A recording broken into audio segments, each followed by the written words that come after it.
Queria passar a palavra para ele. Um bom dia, meu amigo, e muito obrigado por ter aceitado o nosso convite. Olha, bom dia, Robson. Bom dia, Vinícius. Amigos do programa Papo Novo, Rádio Difusora. Prazer renovado voltar aqui à emissora, que a gente atuou no início dos anos 80.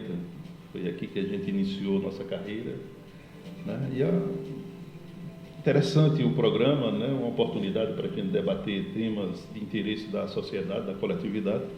Estamos à disposição para encaminhar um papo que seja interessante para o ouvinte, né? Que seja esclarecedor sobre o aspecto político. Isso, nós vamos querer aproveitar já, querer sua participação nos temas que nós vamos estar debatendo agora a partir do programa Papo Novo no ar. Como o próprio Vinícius falou, né, o programa está trazendo um recheado de informações e no programa de hoje vocês vão conferir.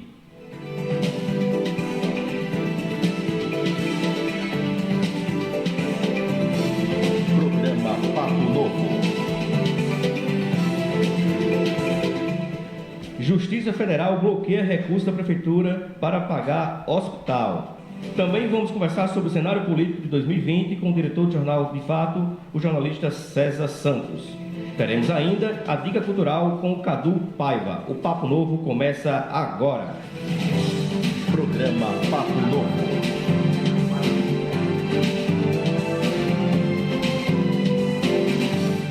Olha, ouvintes, o juiz federal Orlando Nato Rocha, da 8ª Vara de Justiça Federal, determinou nesta terça-feira, 17, última terça-feira, o bloqueio nas contas da Prefeitura de Mossoró no valor de quase 2,5 milhões de reais. O motivo do bloqueio são as dívidas acumuladas da Prefeitura para com a Associação de Proteção e Assistência à Maternidade e Infância de Mossoró, APAMIM, Hospital Maternidade, mais conhecido como Almeida Castro. E aí, Vinícius, vez ou outra, a Prefeitura está passando por esses problemas de bloqueio de contas, enfim, são alguns débitos que são recorrentes e isso acaba penalizando alguns setores da própria Prefeitura. É aquilo que a gente sempre vem falando aqui em todos os programas, Albinho, que é aquela bola de neve negativa, né? Que ele vem de outros governos, claro, mas também é do governo da gestão atual, né? A gente não pode negar que o Mossoró hoje é um município que não tem muita credibilidade para pegar crédito, para fazer financiamento, para pagar alguma coisa, entendeu? Realmente falta um pouco de transparência com o povo, falta um pouco de transparência com a gestão, né, do que está sendo gasto, né, por que está sendo bloqueado esse recurso aí, que é um benefício, né, para o pagamento de servidores, não é isso, Robinho? Pode confirmar? E essa questão de bloqueio sempre passa por bloqueios e aí... APAMIM, dívida com a APAMIM. Exatamente. Sempre passa por bloqueio, aí passa por um recurso, aí é liberado, aí depois bloqueia novamente. Então, Mossoró não é a primeira vez nem a última que vai acontecer isso. Porque realmente, até chegar uma prefeitura que tenha uma responsabilidade maior com os gastos públicos, essa situação ainda vai ocorrer. É isso mesmo. Realmente tem sido recorrente esses bloqueios, né? Espero que a prefeitura possa sanar isso aí e cumprir com todos os compromissos, né? Vinícius, é motivo de muita discussão, é motivo de muito debate aí, os grupos já estão acirrados de novo, César. O Natal está começando aí, está chegando o Natal. Mas a família Bolsonaro está encrencada, né?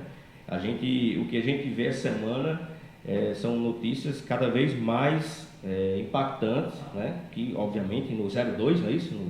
No Flávio Bolsonaro, que isso de certa forma, de sobremaneira, bate cheio na gestão do presidente Jair Bolsonaro. Eu queria que você comentasse essas notícias que vêm sido aí alardeadas durante a semana, realmente com questões bastante relevantes e encrencando de fato agora a família Bolsonaro mais uma vez. Exatamente, agora mais do que nunca, né, o Flávio Bolsonaro está realmente encrencado, né? Até então ele não tinha grandes provas, mas agora já tem a questão de uma empresa que ele doou esse dinheiro, né, que serviu para lavagem de dinheiro. No caso, o Ministério Público já dá como lavagem de dinheiro, como crime de lavagem de dinheiro, e isso vai respingar totalmente no governo. Por quê? Porque o governo Bolsonaro, desde o início das eleições, se mostrou muito forte e muito unido na questão familiar. É o Bolsonaro, que é o presidente, o Jair, tem o Eduardo Bolsonaro, que é o seu filho número 1, o Flávio, que é o número 2, e o Carlos, que é o número 3. Né? Sempre foi tratado dessa forma. Enquanto eu acho incrível a maturidade política que esses cidadãos têm, que eles ficam brincando no Twitter, Facebook, brincando, fazendo meme, até com a Joyce Hasselman, né? Essa semana mesmo, o Carlos Bolsonaro fez um post no Twitter com um emoji de um porquinho, em referência a Joyce Hasselman, e ela respondeu com post de carrinho de polícia. Ou seja, parece birra de gente infantil, né? Enquanto isso está acontecendo, eu acho que isso aí só pode ser alguma coisa para desviar o foco da investigação do Flávio, né? E agora veio com tudo, mais ainda, né? O Jair, como pai, já teve algumas reações inusitadas, né? Inclusive ontem foi inacreditável, né? Inacreditável, chamou um jornalista, disse que o jornalista tem a cara de homossexual, né?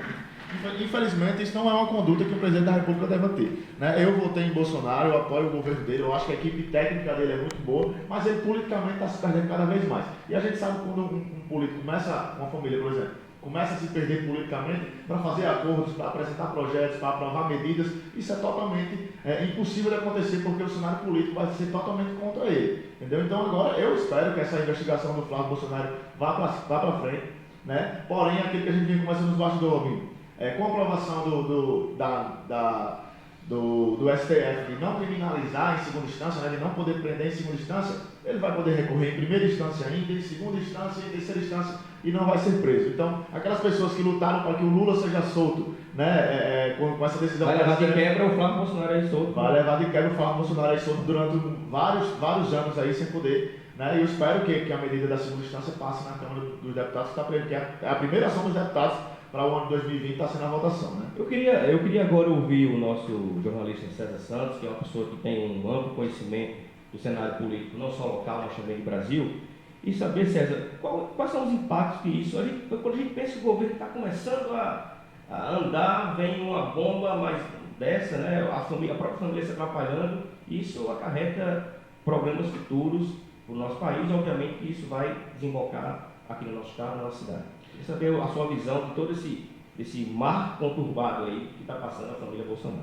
Olha, tem uma coisa interessante que a gente pode contextualizar essa crise política com a questão administrativa. E, ao meu ver, parece que uma coisa está desassociada, está conseguindo se divorciar de outra para o bem do país. Eu costumo dizer o seguinte, que no governo Jair Bolsonaro, a política é feita de forma equivocada, porém não surpreende, porque quem conhece um pouco de política e conhecia um pouco de Jair Bolsonaro sabia exatamente o jeito de ele ser, isso aí não é novidade de ele agir, né? Todo mundo conhece que a retórica dele é de baixíssimo nível, né? Ele tem um linguajachulo de quina de rua, com todo respeito às quinas de rua, mas ele é assim e ele não vai mudar, porque ele não entendeu ainda a importância do cargo que ele exerce. Noutra ponta, existem dois pilares que, penso, sustentam o governo federal. O Ministério da Economia e o Ministério da Justiça e da Segurança Pública. Eu vi uma pesquisa ontem, fiz uma leitura rápida dessa pesquisa, foi uma pesquisa CNI-BOP, que mostra que mais da metade da população brasileira não concorda da forma como o Jair Bolsonaro conduz o país. Porém, os ministérios da Economia e da Segurança Pública, eles têm índices bem elevados em relação ao do presidente. E de que forma isso está trazendo um impacto, penso eu, de forma positiva à população brasileira? É que a economia está dando um caminho ao país. Alguns sinais positivos. É inegável que a economia brasileira começou a respirar. Os números são otimistas, né? E para um futuro bem próximo. Por exemplo, nós tínhamos uma previsão de PIB de 0,9 e hoje nós temos de 1,2 para 2019. Para 2020, a economia brasileira deve crescer acima de 2,2. Nós temos um risco Brasil abaixo de 100 pontos pela primeira vez, eu acho que na última década. Ou seja, praticamente risco zero. Isso significa dizer que o investidor vai voltar a investir no Brasil. Isso não é torcida para dar certo. Isso é fato. Isso é mercado. O mercado vai onde tem as condições de investimento. E o Brasil começa a dar essas condições de investimento para o mercado. Então esse cenário econômico positivo, somado ao cenário da presença do Sérgio Moro no governo do Bolsonaro, que esse ano fez cair os índices de criminalidade, muito embora seja uma chaga nesse país, mas caíram. E aí Sérgio Moro está tentando capitalizar isso para ele, e ele não está errado, ele está certo.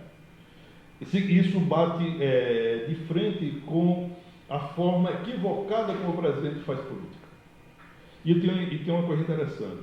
Os zeros do presidente, eles servem para mudar o foco. E eu não entendo por que grande parte da imprensa brasileira, principalmente a chamada grande imprensa, embarca nessa questão. Eu fiz um comentário nessa semana na minha coluna, que eu recebi uma cobrança de um leitor da minha coluna, dizendo o seguinte: César, por que você não fez um texto defendendo o Paulo Freire das agressões sofridas pelo presidente Jair Bolsonaro? Eu respondi o seguinte: primeiro, o homem que é lembrado, estudado, pesquisado todo dia em todo o planeta, não precisa de defesa. Paulo Freire não precisa de defesa. Paulo Freire é o educador que é mais pesquisado na Terra. Não há outro. Então, ele não precisa de defesa. Segundo, o que o presidente diz? Ele diz fabricado em um laboratório político dele. Naquele dia, para ele desviar o foco, ele tem que dar uma frase para polemizar. E ele conseguiu. O Congresso tinha uma pauta mais importante para discutir ou para colocar no noticiário do dia. Ou foi que o Congresso colocou? Uma sessão em homenagem a Paulo Freire. E certamente Jair Bolsonaro em casa deve ter dado gargalhadas, porque ele jogou a isca e a oposição engoliu essa isca. Então eu acho que ele não faz isso de forma inocente ou do jeito de ser. Eu acho que há um laboratório por trás dele que define as frases dele naquela entrevista diária pela manhã, no café da manhã, e também as frases escritas que vão para as redes sociais dos 3 filhos dele. Então é devidamente fabricado em laboratório político, e até aqui tem dado certo. Né? Isso pode se questionar, por que está dando certo? Porque, olha, desde a redemocratização, nenhum presidente da República teve coragem de seguir com a pauta antipática, e ele teve.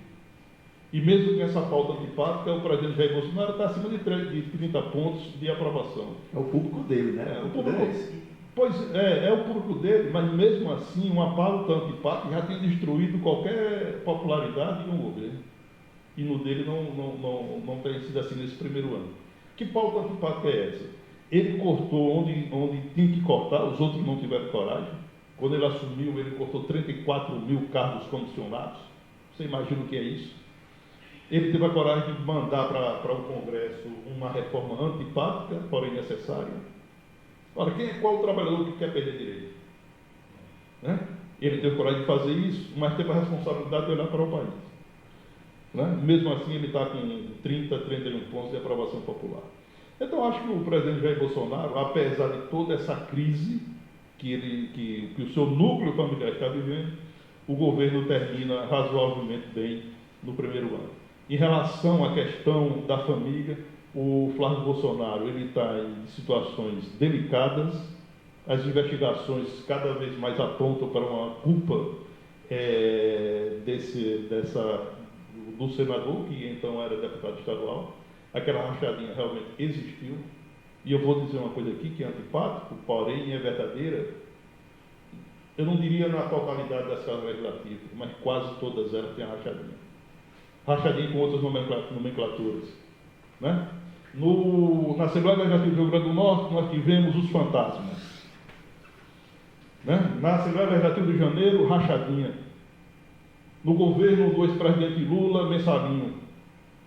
Então, se fizer uma investigação profunda, vai se alcançar isso nas câmaras municipais, nas assembleias legislativas, no Congresso Nacional. Infelizmente, nós temos que nos deparar com situação dessa natureza, e o Flávio Bolsonaro cometeu sim esse crime, e está muito claro que cometeu. Por isso que ele foi ao STF para impedir as investigações, continua lutando na justiça para impedir as investigações. Realmente é uma análise muito aprofundada, né, de fato, do quanto é estratégico, às vezes, até essas pautas bombas para, de certa forma, desviar o foco. Né? Lembrando ao nosso ouvinte que ele pode participar do nosso programa pelo telefone 3316-3181, pelo nosso WhatsApp 98110-1170 e ainda pelo nosso Instagram no @programa Papo Novo. Vinícius, Foi notícia essa semana também o CAGED, né? O CAGED de novembro, que trouxe números relevantes na geração de emprego nacional, mas me parece que o Rio Grande do Norte ainda não está seguindo esse caminho. Eu queria que você comentasse agora a última pesquisa do CAGED para os ouvintes do Papo Novo. Exatamente, né? Saiu nesses dias aí, saiu ontem inclusive, no portal do CAGED, sobre a questão de empregados e desempregados, né? O índice disso. Né? O Brasil cresceu 57%, né? No mês de novembro em relação ao ano de 2018, no número de empregos, né? Então, é um crescimento que é justamente puxado por aquele pilar da economia, né? Que o Ministério da Economia vem fazendo um trabalho excelente com o ministro Paulo Guedes, que é uma capacidade imensa, o cara sabe muito da economia mesmo, ele sabe os caminhos onde tem que percorrer, né? Que eu acho que a conduta do Paulo Guedes deveria ser a conduta do presidente, aquela conduta efetiva. Não, vamos focar no que é eficiente, vamos focar no que realmente dá resultado. Né? O Paulo Guedes hoje é um cara que ele é muito difícil de ser refutado. Né? Se a pessoa for contra ele vai ter um argumento de como se sair. Então era essa a conduta que a gente esperava do nosso presidente, mas que realmente não acontece porque ele é um cara dessa forma mesmo. Né? Então, o Brasil teve um crescimento de 57%, né, no mês de novembro em relação ao ano de 2018, né? E no RN, o RN gerou 6.952 empregos. Né? É um número que foi maior do que do ano passado, e Mossoró puxou a fila aí como a segunda cidade que mais gerou emprego no Rio Grande do Norte no mês de novembro. Né? Então, deu um saldo aí de 901 empregos, de empregados e desempregados. Essa melhora assim, era esperada por conta das vendas de fim de ano. Né? Em dezembro, é esperado que ainda aconteça mais. Pelo próprio crescimento da economia, das contratações temporárias. Crescimento da economia, pela confiabilidade do setor, né? O setor começa esse ano está mais aflorado, né? Com os empresários mais otimistas, digamos assim. Né? E quando tem esse sentimento de otimismo, né? a gente vê que os resultados são melhores na questão de geração de empregos, que a gente chama de empregos pontuais, aqueles empregos que participam de novembro, dezembro e janeiro, que são os meses de fim de ano e início de ano, que são as compras, né?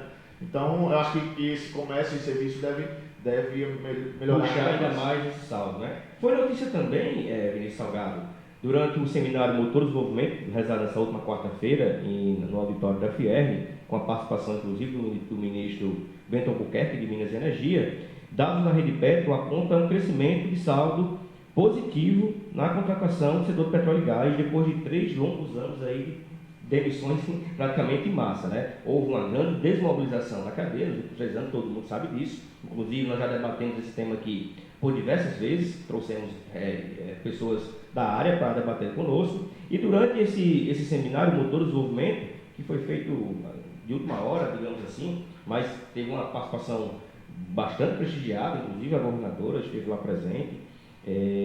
O Ministério de Minas e Energia praticamente presente, com a secretária do Petróleo, Renata Issa, e durante esse seminário foi apresentado pela Rede Petro que o saldo de empregos entre janeiro e julho foi de 104 empregos no setor do petróleo, podendo ter uma perspectiva de ampliação e fechamento do ano de 1.116 contratações no onshore brasileiro só aqui no estado. Realmente, isso foi feito uma consulta entre as 48 empresas que são associadas à Rede Petro, e obviamente eles apontaram que estão contratando. Isso é mais um fator positivo, mostrando, ainda que modestamente, uma recuperação da indústria do petróleo. Eu acho que a indústria do petróleo hoje é a única saída para salvar o governo Fátima. Eu vejo o governo Fátima como ele totalmente desenfreado. Enquanto ela diz uma coisa, o seu secretário diz outra, e ela diz que o Estado não tem déficit na Previdência, agora vai ter uma reforma da Previdência porque realmente tem déficit. Então, eu acho o governo do Estado meio que desenfreado ainda. Não tem uma unanimidade, não tem uma unanimidade de governo, não tem uma identidade. Né? Ela está governando por enquanto para sindicatos e servidores, né? Que é o público dela. Porém, não tem uma pauta definida como por exemplo, o RN, ele necessita que tenha uma diminuição dos seus gastos públicos.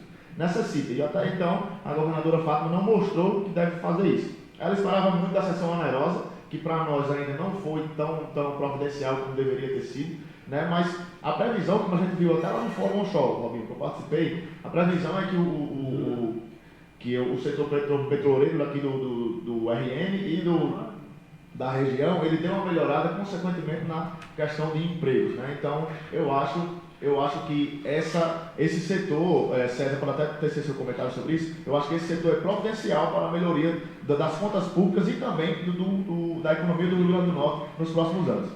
Olha, em relação ao governo Fátima Bezerra, está muito claro que não tem um planejamento.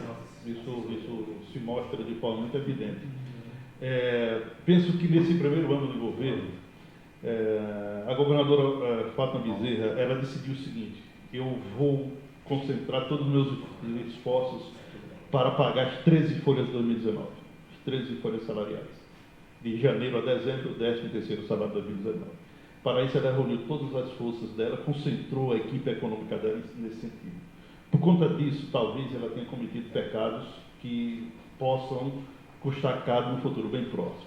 Um dos pecados desse, a meu ver, foi a venda antecipada dos royalties de petróleo, que na realidade não foi uma venda dos royalties em si, mas sim um empréstimo com o Banco Daicoval de São Paulo, dando a receita como garantia. O governo do Estado do Rio Grande do Norte, para o cidadão que está nos ouvindo entender, recebeu 180 milhões de reais de empréstimo e deu de garantia os royalties de petróleo de 2020 a 2022, até dezembro de 2022. Numa projeção, eu não diria nem otimista, mas numa projeção razoável, os royalties de petróleo até dezembro de 2022 terá uma receita em torno de 480 milhões de reais. E aí a gente vendeu isso por 180 milhões de reais. Isso é de uma gravidade absurda. E ninguém está discutindo isso. E o que se torna mais grave ainda é que a negociação desse pregão, que na realidade o pregão só teve um candidato, que foi o Daicoval, não apareceram outros bancos interessados, só o Daicoval. Só um banco teve interesse em prestar. E essa negociação se deu em Natal pela gerência geral desse banco, não é? E coincidentemente a gerente geral desse banco é irmã do ex-governador Ricardo Coutinho da Paraíba, que acaba de ser preso, o Daicoval. Eu não estou querendo aqui fazer nenhuma ilação e nem juntar uma coisa com a outra, mas eu acho um absurdo você receber 180 milhões de reais de empréstimo e você dar uma garantia de 480 milhões de reais. E aí, o seguinte, como é que vai ser os próximos 3 anos? A governadora, para cumprir essa missão dela, que ela delegou a si, e não foi a população que delegou essa missão, ela disse o seguinte: eu vou pagar as 13 folhas em 2019 e que de fato ela vai pagar, né? O 13º 2019. E para isso, ela vendeu a conta única do Estado ao Banco do Brasil, arrecadando 123 milhões de reais. Recebeu a cessão onerosa do pré-sal, no valor de 160 milhões de reais, e mais agora os 180 milhões de reais da receita antecipada do royalties de petróleo. 3 fontes de receitas extras. Não fosse isso, certamente ela teria acumulado aí pelo menos 2 meses, em cima dos 3 meses de salário atrasado que ela recebeu. Isso parece muito claro. Agora, para 2020, eu acho que ela joga todas as fichas delas em 2 situações. E todas as 2 situações dependentes do governo federal. Que situações são essas? O Pacto Federativo, que o Congresso Nacional discute isso há uma década e não sai do canto, e o Plano Mansueto, que é o plano de socorro aos estados quebrados. São 2 fontes que ela entende que possa entrar o dinheiro federal para que ela possa socorrer o estado do Rio Grande do Norte. Agora, para que isso ocorra, o governo do estado vai ter que fazer a sua parte, que não fez até aqui. E o que é isso? Fazer a reforma da Previdência Estadual, que ela elaborou uma proposta, vai mandar essa proposta, talvez no final de fevereiro, início de março, para a Assembleia Legislativa. Segundo, adotar pelo menos 3 das 8 medidas que o Tesouro Nacional determinou.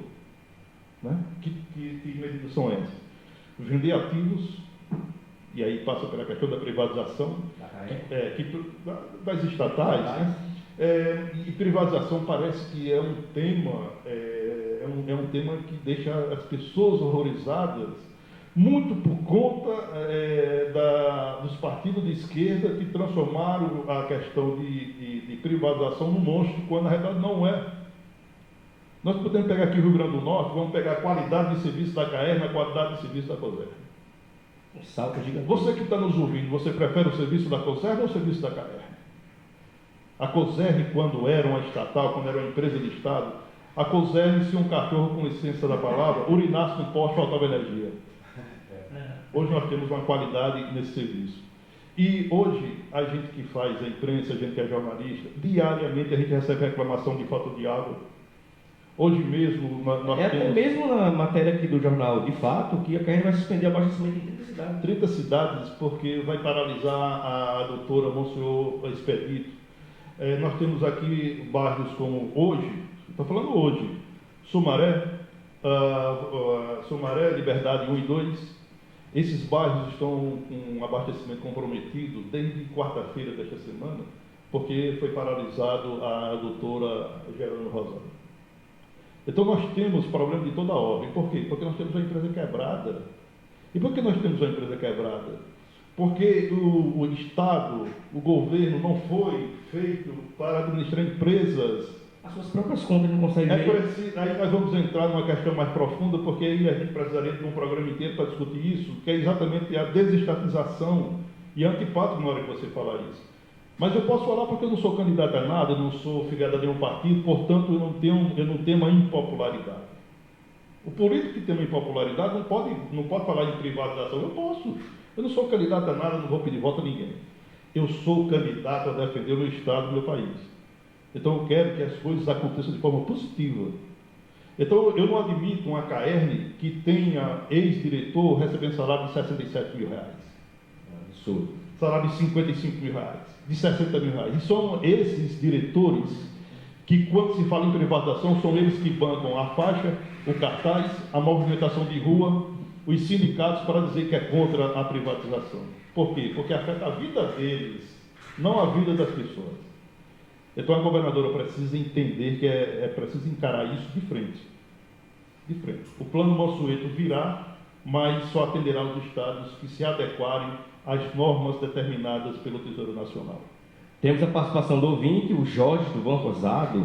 Ele fala que esse processo de desinvestimento da Petrobras e repasse para a iniciativa privada não vai gerar os empregos outrora. Isso foi até debatido muitas vezes aqui, que de fato não vai gerar os empregos da Petrobras. Até Gustavo, quando teve presente aqui, Gustavo Caixinha, não é isso? Isso, porque ele falou que vai existir inclusive acúmulos de funções. Uma pessoa não vai ser só o motorista, ela vai fazer um trabalho de manutenção. Posso botar meu dedo nessa... Sim, claro. Sim, obviamente, sim.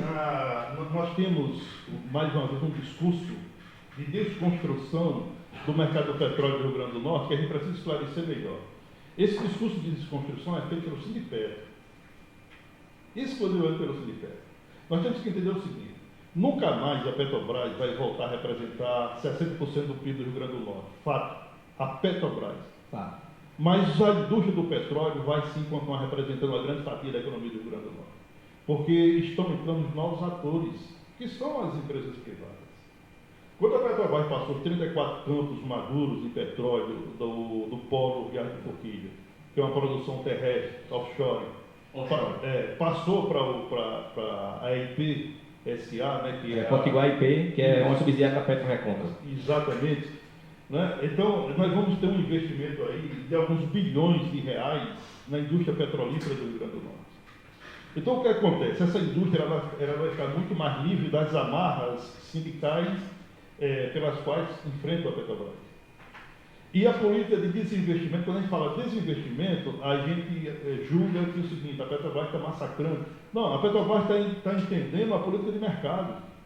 Ela vai priorizar o pré-sal, porém, ela não vai levantar voo ou alçar voo, né? Não vai sair de batida do Rio Grande do Norte, ela vai continuar com as suas atividades. Inclusive, Célio, foi palavra do ministro dizendo que a Petrobras não vai sair do Estado, né? Porque elas vão continuar com as suas atividades no Rio Grande do Norte. Principalmente no offshore, agora eles vão explorar o mar. Vão explorar o mar, exatamente. Então, ela não interessa. Olha, o campo maduro, para uma empresa do porto da Petrobras, ela dá prejuízo. Um poço, talvez, uma produção num poço desse, né, que já tinha aí 20, 30 anos sendo explorado, a Petrobras ela investe algo em torno de $34 no poço. Uma empresa de menor porte vai investir $24. Então, para uma empresa de menor porte, ela interessa, o poço maduro interessa, mas a Petrobras não interessa não porque é prejuízo. E o interessante é a gente entender isso, porque na hora que a Petrobras não vai continuar explorando o poço porque o Sindipeto quer, ele vai estar defendendo o nosso patrimônio, o nosso dinheiro. E a gente não pode ficar contra isso, a gente tem que ficar a favor. A Petrobras tem que faturar, tem que ter lucro. Esse é o sentido da empresa. O sentido da empresa é ter lucro. Né? É claro que a gente aqui não pode obscurecer ou diminuir a importância social. Claro que tem que ter. Mas para ela ter a questão social, ela também tem que ter o seu lucro. Né? E faz social com lucro, né? Exatamente. Então essa situação é uma situação que poderia ser muito bem ser discutida sob o ponto de vista social, muito mais do que o ponto de vista político. Porém, nós temos primeiro o ponto de vista político, para depois a gente pensar o debate sobre o ponto de vista social. Muito bom. Temos a participação do nosso companheiro de bancada, Tiago Silvano, para o sul do país. Não está nada mal, né, Tiago? E está escutando o programa, está assistindo o programa pelo Facebook. Obrigado, Tiago. Próxima semana nós nos veremos por aqui. Lembrando ao nosso ouvinte que ele pode participar do nosso programa através do telefone 3316-3181, pelo nosso WhatsApp 981101170 e ainda pelo nosso Instagram no @programa Papo Novo. Vou pegar um gancho aqui do César, que falou do sindicato. Tem uma informação também dessa semana que o Rio Grande do Norte tem o quarto maior percentual de trabalhadores sindicalizados do Brasil, um percentual de 15,5% e um total de 1,3 milhão de pessoas ocupadas. Em 2018, no estado de Potiguar, 204 mil estavam associados a sindicatos. Um pouco do que vem acontecendo na contramão do país como um todo, né? O Rio Grande do Norte ainda está ocupando uma posição de destaque com relação a trabalhadores sindicalizados. Vinícius, algum comentário sobre essa notícia? Ao contrário do que todo mundo pensa que eu sou totalmente contra os sindicatos, né? Não, eu sou totalmente contra alguns sindicatos que são ineficientes, que serviam para receber aquele dinheiro que era destinado para eles, né? Com a reforma trabalhista, que passou a não ser mais obrigatória a contribuição sindical, agora os sindicatos que estão se mantendo são que realmente têm adeptos, né? São aqueles que os trabalhadores realmente veem e fazem alguma coisa pela classe. E eu acho que deve ter liberdade o trabalhador de querer ser associado, não, né? Eu particularmente abri mão do meu sindicato porque eu não vi nenhum benefício que era para a minha categoria, né? E já que a lei permite, eu posso ou não adotar ou ser sindicalizado ou não. Pois é, exatamente. E o governo do estado realmente ele dá algumas regalias, alguns privilégios para sindicatos, né? Tipo, ouve muitos sindicatos, né? Então deve ser por isso que o RN puxa essa fila aí, né? Que alguns dos trabalhadores se sentem representados realmente. Olha, a questão dos sindicatos, a chegada de Fátima Bezerra ao governo do estado, né? Que é o primeiro governo popular, né, na história do Rio Grande do Norte, de fato pelas origens políticas da professora Fátima Bezerra, ela obriga que os sindicatos reavaliem as suas posições, o seu comportamento, né? E aí vai ser um divisor de águas no movimento sindical, nas entidades que defendem as diversas categorias de servidores públicos. Por quê? Porque foram esses sindicatos que construíram a história política de Fátima Bezerra. E foram esses sindicatos que colocaram Fátima Bezerra na rampa da governadoria. O que é que acontece? Os sindicatos vão viver um dilema.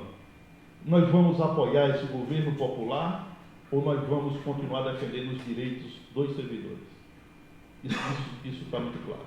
E está muito claro também o seguinte, nós tivemos, eu vou citar aqui rapidamente o exemplo da ASUERN, Associação dos Docentes da Universidade do Estado do Rio Grande do Norte. A esquerda mais radical, que sempre comandou essa entidade, né? Como nós tivemos a professora Socorro Batista, que hoje é auxiliar da governadora Fátima Bezerra, ela, de certa forma, ela abriu mão do controle dessa entidade, desse núcleo, e abriu o caminho para eleger uma diretoria menos radical do ponto de vista político. A professora doutora Patrícia Barra, que assumiu a presidência da UERN, que ela faz parte do segmento mais, eu diria, mais focado na defesa do servidor, do professor, né? E tem uma responsabilidade maior, não apenas sob o ponto de vista da luta política sindical, mas num contexto social, porque ela faz parte daquele grupo de professores do curso de medicina da UERN.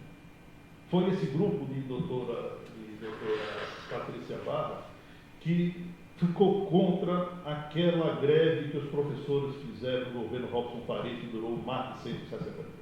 Eu peguei essa greve, inclusive, estudante da UERN. Pois é. Então, esse grupo de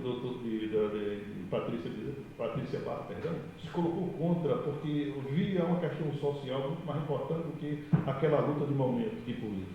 Pois bem, ela agora assumiu e a do R foi a primeira, um dos primeiros sindicatos a assumir de público que é contra os pontos da reforma da Previdência apresentado pelo governo do Estado.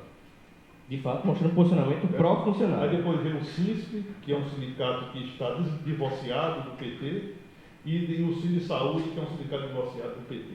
Uma pausa aí, o Babal já apontou aqui, né, Babal? A luz eleita para todos com a estação do Jogo do Bicho de hoje.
Programa Papo Novo.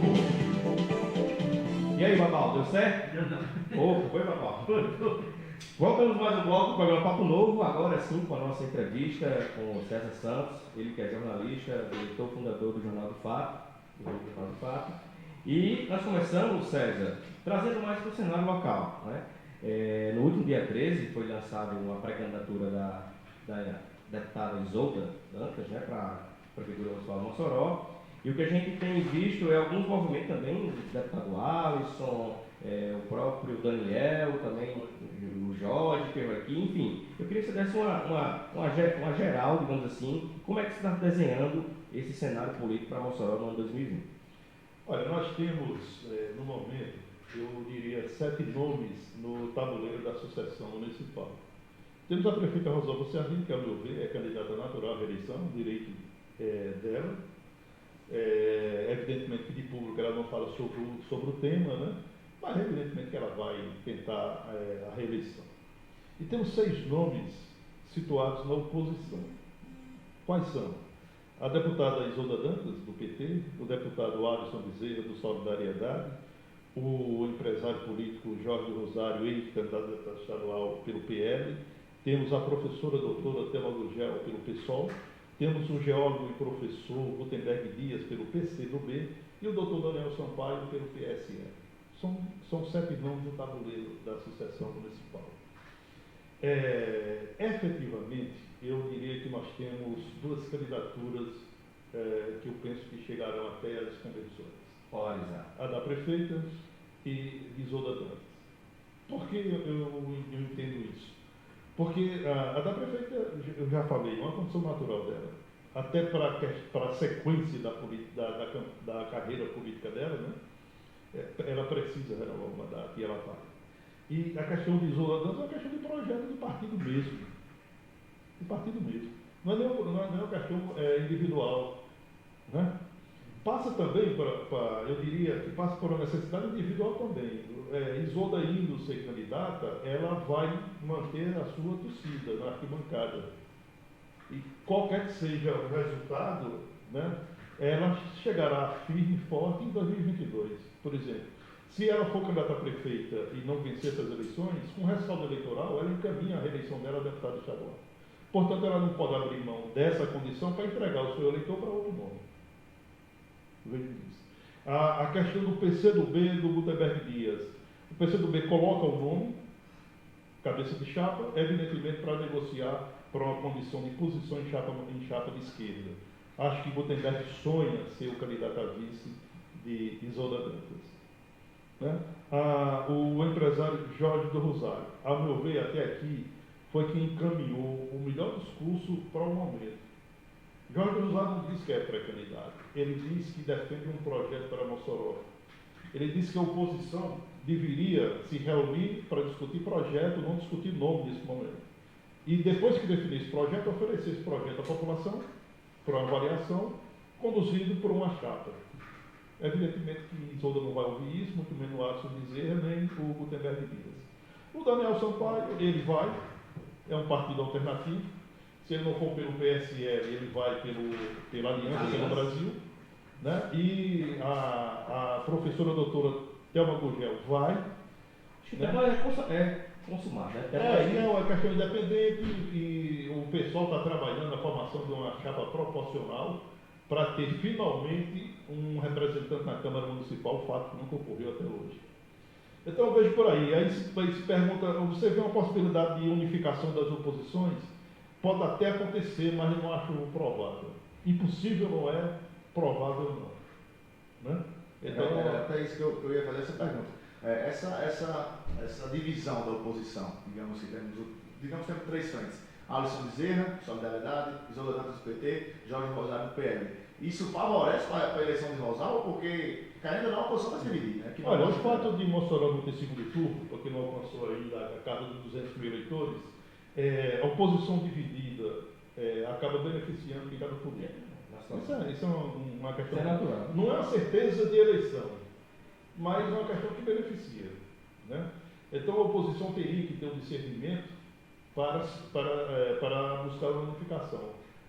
Coisa que eu não acredito, por quê? Porque há interesse de partido, há interesse individual, há uma série de interesses que acabam conflitando aqueles membros que estão sentados à mesa da oposição. Nós já vimos movimentos dessa natureza no passado recente. Né? Nós tivemos o Avança Mossoró, por exemplo, reuniu 13 partidos em reuniões da oposição para sair um nome. Quando chegou na hora da decisão, esse bloco se dividiu em 3 candidaturas e acabou não sendo unificado. O ego fala mais alto. Né? Pois é. Então são interesses individuais de partidos que são legítimos. Aqui não vai dar aqui nenhuma crítica. São interesses legítimos. Só que esses interesses são conflitantes. Nós temos a participação aqui do ouvinte, o Aldeirton Pereira. Ele fala o seguinte: bom dia, é importante a gente ter consciência que o sindicato não se resume somente à sua diretoria. O sindicato é o conjunto dos trabalhadores. Ele só funciona se a categoria participar e cobrar da diretoria. Outra coisa, o SINSC é filiado à CUT e sua principal dirigente é filiado ao PT. Agora, independente do governo, o sindicato tem que ser independente. Está feito o registro aí da participação do Aldeirton Pereira. Nós agradecemos mais uma vez pela participação no programa Papo Novo. Foi isso que ele falou aqui, né? Eu concordo com ele. Queria falar com o César agora, uma pergunta interessante. César, que em 2020 não vai permitir mais coligação para candidato a vereador, não é isso? Para candidato a vereador. Como você está avaliando esse cenário atualmente? Os partidos grandes estão se mobilizando, os partidos pequenos já estão se ajustando também. Como é que vai ficar assim? Quem você acha que vai se promover mais com essa não coligação? Olha, sinceramente, o fim da coligação proporcional, ao meu ver, ele não traz muito impacto na hora da escolha. Eu acho que ele vai trazer um impacto para aqueles partidos de aluguel. São partidos que aproveitam a cada 2 anos para negociar e o seu dirigente trocar de carro. Nada mais ou menos do que isso. Nós temos alguns personagens em Mossoró, do Rio Grande do Norte, que usa isso, ou usava isso, para trocar de carro a cada 2 anos. O que é isso? Vender o partido para uma coligação. Para quê? Para dar mais tempo de televisão. Ou para dar nomes para servir de esteira para completar a vitória de fulano de Cicrano. Esse ano isso vai se dar de forma menor, em menor grau, Mas as negociações, a formação de chapa, ao invés de formação de chapa com vários partidos, vai ter formação de chapa de partido único. E eu digo mais, é falsa a ideia de que o fim das coligações vai beneficiar o candidato que seja da vontade popular. Que nunca teve chance. É fácil explicar isso. Por exemplo, vou pegar aqui 11 candidatos de um partido. 11. Um teve 1000 votos, os outros tiveram... um teve 1001 votos, os outros tiveram 1000. Nós temos aí 11.001 votos. Não é? No outro lado, nós temos um candidato que teve 1000 votos, mas que não alcançou o coeficiente eleitoral. Quem vai ser o eleito? O que teve 1001. Ou esse teve 1001, o outro teve 1000. Quem vai ser eleito? O eleito vai ser o que teve 1000, que teve mais votos do que ele, vai ficar fora. Então vai depender muito da nominata do que o nominata do partido. Antes era a votação da coligação, hoje é a votação do partido. Fortalece os partidos, fortalece. Porém, não acaba com esse desequilíbrio sob o ponto de vista do eleitor. Só, olha, eu queria que fosse eleito mais votado. E não é. E a questão do coeficiente, ela continua como na eleição anterior. O partido pode eleger sem alcançar o coeficiente eleitoral. Né? Pode eleger na sobra de votos. Bom, de qualquer forma, muda um pouco a questão da negociação de bastidores. Quando de negociação, eu não falo sob o ponto de vista de crime. Eu digo a negociação política mesmo. A dinâmica natural do partido. Exatamente. Então a negociação ela vai existir, ela já está intensa. Tem vereadores hoje em Mossoró que vão ter dificuldade de encontrar uma legenda para renovar o seu mandato. Por sua própria postura, por seu próprio comportamento. Trabalho também. E partidos pequenos que já formaram as suas nominatas não vão aceitar, não vão receber vereador já com mandato. Então é por aí. E isso vai se intensificar a partir de janeiro que vem. César, independente do opositor, dos opositores que a prefeita vai enfrentar nessa próxima pleito de 2020, como você acredita que vai chegar o governo Rosalba a, de certa forma, o quão competitivo vai ser o governo Rosalba para chegar nessa eleição forte? Olha, eu penso o seguinte, o governo Rosalba tem prós e tem contras. Evidentemente que os prós ela vai explorar e os contras a oposição vai explorar. É fato. O que é que o Rosalba tem para dialogar com o eleitor? Né? Ela tem os últimos 3 anos dessa gestão, né, que ela vai dizer, e é fato, que ela recuperou uma prefeitura que estava totalmente quebrada. Né? Ela vai dizer o quê? Olha, eu peguei essa prefeitura com um rombo de 150 milhões de reais. Eu peguei essa prefeitura com salário atrasado em novembro, dezembro e 13º. Eu peguei essa prefeitura com todos os pagamentos extras atrasados desde agosto de 2016. Eu peguei essa prefeitura devendo a todos os fornecedores e prestadores de serviço. Ela vai dizer isso.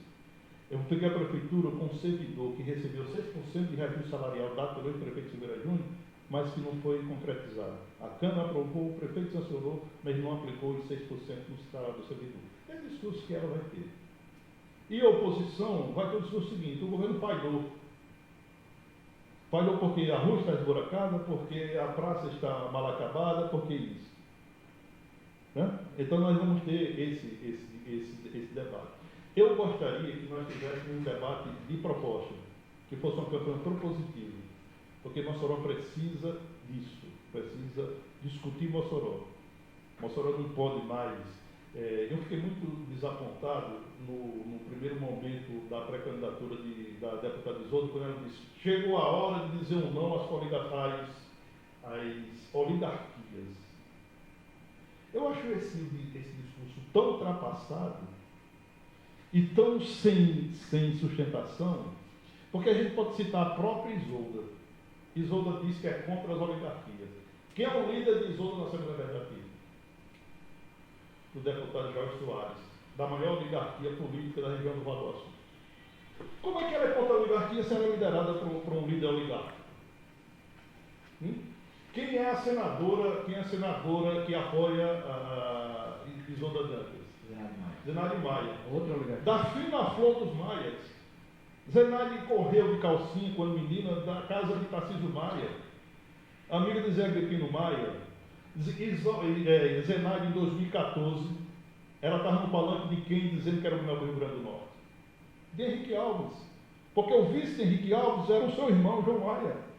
E ela estava substituindo o irmão João Maia para deputado federal. Como é que Isolda vai falar de oligarquia andando com Zenade Maia? A oligarquia dela é só de Então eu acho que o discurso da oligarquia. Né? Então eu acho que o discurso da oligarquia ele é frágil. Ele não se sustenta. Inclusive Isolda foi secretária de Cultura do governo Silveira Júnior. Da mais tradicional folha política de Mossoró. Como é que ela fala de oligarquia? Como é que ela fala de política tradicional? Então eu acho que Isolda deve imprimir uma proposta, não só Isolda, todos os candidatos, uma proposta para discutir em campanha. Não ficar nesse discurso besta. Essa retórica. De esquina de rua. Né? César, uma pergunta assim que vem na atualidade mesmo, né? Do governo, na eleição presidencial, né, a gente viu muito o uso das redes sociais, né? O governo Bolsonaro praticamente foi eleito com o poder das redes sociais. Você acha que como você vê a influência das redes sociais na eleição municipal aqui em Mossoró? Você acha que tem muita influência ou aqui o povão é o que vale ainda? Não, sim. Muita influência, sim. Você não pode abrir mão dessa coisa para potencializar essa. Eu acho que você pode potencializar essa sem abrir mão dessa coisa. Você não pode abrir mão do corpo a corpo porque acha que as redes sociais vão resolver. Não vai. Você tem que fortalecer as duas coisas.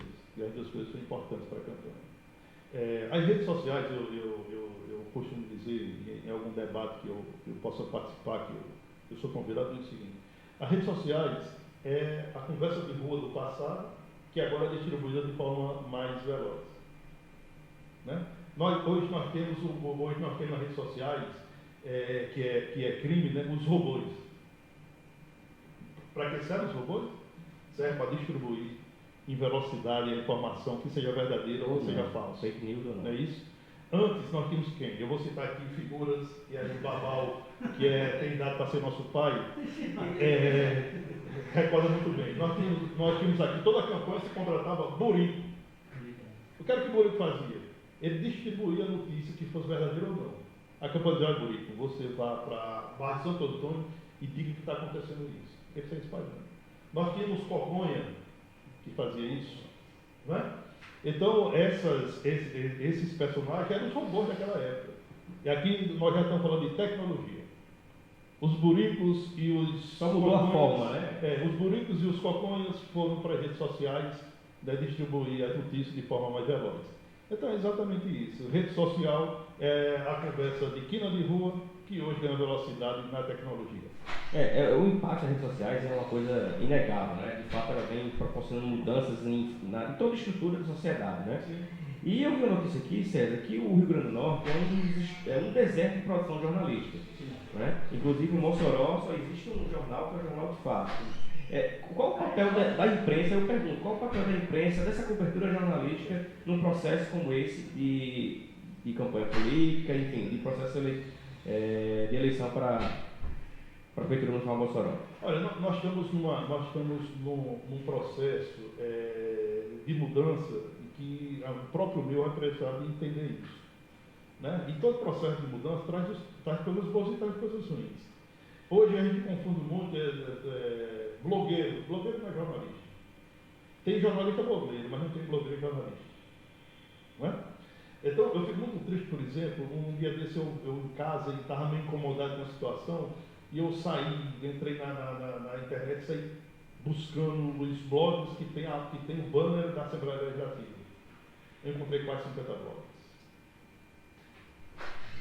Pessoas que nunca foi escola, mas que tem um banner lá da Assembleia Legislativa. E por que ele tem um banner? Porque o deputado estadual lá da região dele, né, usa o blog para botar notícia e aí paga com o dinheiro da Assembleia Legislativa, ou seja, paga com o nosso dinheiro. Enquanto os veículos, né, constituídos, radiofusoras, emissoras de Mossoró, não têm o mesmo tratamento dessas instituições, quando na realidade deveria ter, até sob o ponto de vista da lei de responsabilidade fiscal. A publicidade da ação com o governo com dinheiro público, ele tem que ser publicitado através dos veículos de comunicação. Bom, mas como toda mudança, nós vamos chegar ao momento que nós vamos ter o filtro. Então essa avalanche de blogueiros, essa avalanche você chega no seu quarto com um laptop na mão e diz, eu vou criar um blog. Você cria. Você cria e já botou no ar. E aí você vai falar o que você quer entender. Mas vai haver um filtro no momento próximo e vai sobrar quem realmente é jornalista e quem realmente trabalha em prol da atividade. Entrou em contato aqui comigo, ela assiste sempre o nosso programa, viu? Dona Fátima Carneiro, né? Queria mandar um abraço para ela e um alô também, para a galera que sempre acompanha o nosso programa. Pois é isso aí. Eu acho que isso é um tema realmente relevante e a gente continua entrevistando aqui o César Santos, ele que é jornalista, né? Proprietário, fundador do Jornal de Fato. César, nesse cenário, com uma provável polarização entre Isolda e Rosalba, você acredita que ainda há espaço para uma terceira via como o Jorge da Nepal? Olha, eu sempre acreditei em todas as vias da política, desde que quem exerceu saiba fazer. Eu fiquei muito triste na campanha de 2016, quando surgiu a possibilidade de um projeto político bem enraizado, né, chegar no segmento empresarial, mas quando esse projeto ganhou uma certa capilaridade, os seus atores se entregaram a que nós chamamos da velha política. Eu estou falando aqui da candidatura do empresário Tião da Preste. Quando você chegou à reta final da campanha de Tião da Preste, quem é que estava nesse projeto dele, ou nesse palanque dele? Cláudia Regina, prefeita caçada 13 vezes. Fafá Rosado, ex-prefeita de Mossoró. Silveira Júnior, quando retirou a sua candidatura, botou toda a estrutura para apoiar Tião da Preste.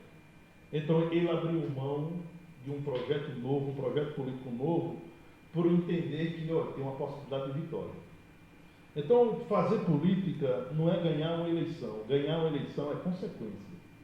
Fazer política é você ter um projeto político e você acreditar nele e seguir nele. Se você vai para uma campanha eleitoral e vai vender a alma com a possibilidade de vitória, você está apenas querendo vencer umas eleições. Você não tem um projeto para a sua cidade, para o seu estado, para o seu país.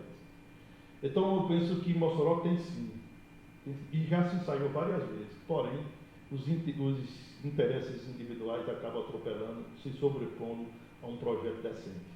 E só para concluir, Tião da Preste, do que eu estou dizendo, certamente ele pode discordar, os amigos, enfim. Onde Tião da Preste estava nas eleições de 2018? Qual era o palanque que ele estava?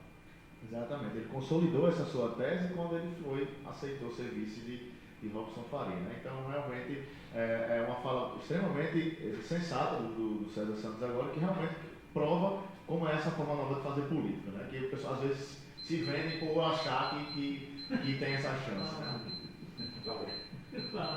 Ei, Babal! O alerta chegou, né, Babal?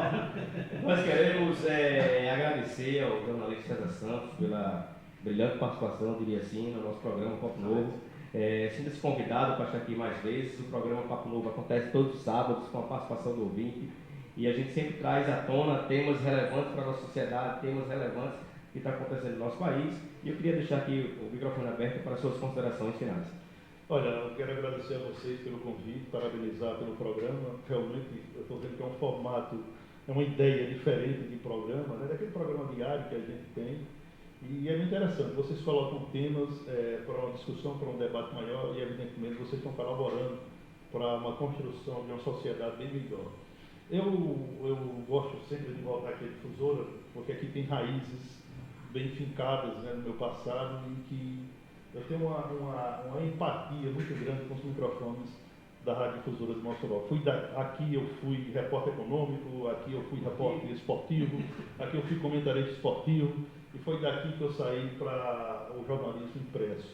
Bom, eu digo sempre o seguinte, quando eu decidi ser jornalista e ser comentarista, que seja comentarista político, que seja comentarista esportivo, que seja comentarista de variedade, é o seguinte, tenha uma opinião e apresente a sua opinião sem se preocupar se alguém vai gostar ou não da sua opinião. Então, eu transmito isso para quem está nos ouvindo. Tem uma opinião, a opinião é sua. Não ligue para as arquibancadas. As arquibancadas são devidamente contratadas para aplaudir A ou B. A sua opinião não tem preço. Siga dessa forma que você está ajudando a construir uma sociedade bem melhor. Vinícius. É isso aí, muito obrigado aí a presença do César Santos. Gostaria de agradecer também mais uma vez aqui a todos os nossos ouvintes que participaram, né? Teve uma participação interativa bacana. Desejar um Feliz Natal a todos, né, Robinho? Quarta-feira aí, véspera de Natal. É quarta, né? É quarta ou quinta aí, não estou perdido. E uma boa semana a todo mundo. Próxima semana estaremos aqui mais uma vez. E hoje, Robinho, é Flamengo doente, né? Hoje é Flamengo.